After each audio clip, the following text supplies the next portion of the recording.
राज्यपाल के अभिभाषण के बाद जेडीयू की तरफ से खड़े होते हैं भगवान सिंह कुशवाहा। और भगवान सिंह सिर्फ खड़े नहीं होते बल्कि धागा खोल देते हैं आरजेडी का। उन्होंने कहा कि साहब अगर एक बार और नीतीश कुमार का डंडा चला तो 25 से कितने सीटों पे आ जाएगी आरजेडी, इसकी कोई कल्पना नहीं कर सकता। लेकिन मामला जब यूजीसी छात्रा पे पहुंचता है तो उस दौरान भगवान सिंह कुशवाहा का तेवर कुछ अलग दिखाई देता है। दरअसल वो भूतकाल में चले जाते हैं। वो शिल्पी जैन और चंपा विश्वास की कहानी दोहराने लगते हैं और कहते हैं कि साहब हमाम में सब नंगे, मतलब वहां पे हम आपको जो है नंगा कर देंगे। इस मामले में आप बुरी तरीके से फंस जाइएगा तो इस बात का जिक्र मत कीजिए। आप पूरी कहानी क्या है और किस तरीके से विधानसभा में एक खेल चलता है कि अगर आप हम पे आरोप लगाइएगा तो बदले में हम आपका वाला आरोप याद दिलवा देंगे।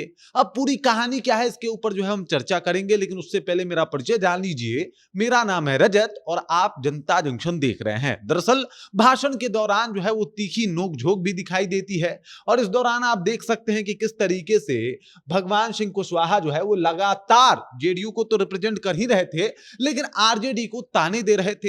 ताना ये दे रहे थे कि आपके कार्यकाल में कोई विकास नहीं हुआ। ताना ये दे रहे थे कि आपका कार्यकाल ऐसा रहा कि आप 25 सीटों पे आ गए। लेकिन मजे की बात यह है जब उनसे नीट छात्रा के ऊपर पूछा गया कि उसके ऊपर कुछ बोल दीजिए तो उसके ऊपर वो खामोश दिखाई दिए। इसी दौरान उनसे बोला गया कि साहब किस तरीके के विकास की बात कर रहे हैं आप, तो वो विकास जुड़वाने लगे। वो बताने लगे कि किस क्षेत्र में कितना विकास हुआ है। और उसी दौरान आरजेडी के एक विधायक ने कह दिया कि चलिए विकास की बात कर रहे हैं, आप कह रहे हैं कि अपराध नहीं होता है, लेकिन अब लड़कियों के साथ आए दिन गलत व्यवहार होते हैं और ये सब कुछ चर्चा में रहता है। इसी दौरान ये जो विधायक महोदय हैं एकदम से तैश में आ जाते हैं। इनका कहना है कि साहब अगर इस तरीके की बात है तो हम फिर पास्ट याद दिलाएंगे। हम याद दिलाएंगे आज से कुछ साल पहले की बातें। और शिल्पी जैन के साथ क्या हुआ था ये किसी से छुपा नहीं है। चंपा विश्वास के साथ क्या हुआ था ये किसी से छुपा नहीं है। और इस तरीके से तमाम तरीके की बातें जो है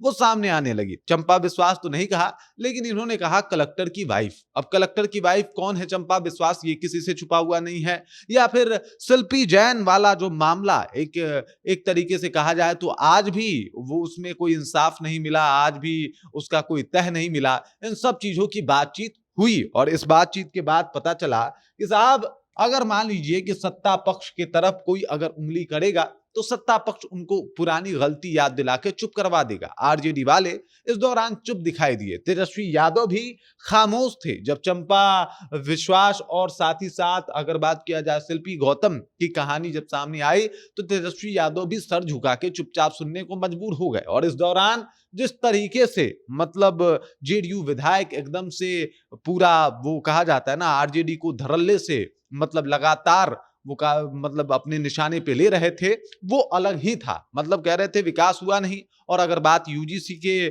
छात्रा के ऊपर है, यूजी नीट के छात्रा के ऊपर है, तो साहब ये तो आपके कार्यकाल में हुआ है। पहले तो लड़कियों के साथ गलत हो जाता था और आप लोग थाने में रिपोर्ट तक नहीं लिखने देते थे। थानेदार कहता था कि उनके पास जस्ता नहीं है जिसके ऊपर वो रिपोर्ट लिख सके।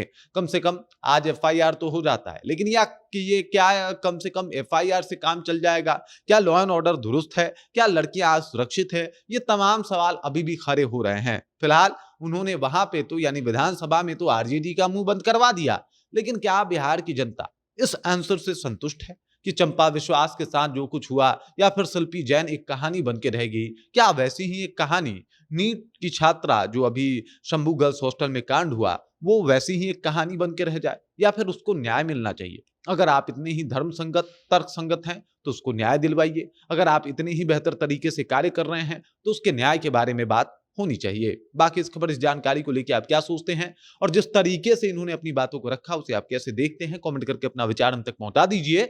बाकी आप देख रहे हैं जनता जंक्शन और मेरा नाम रजत है।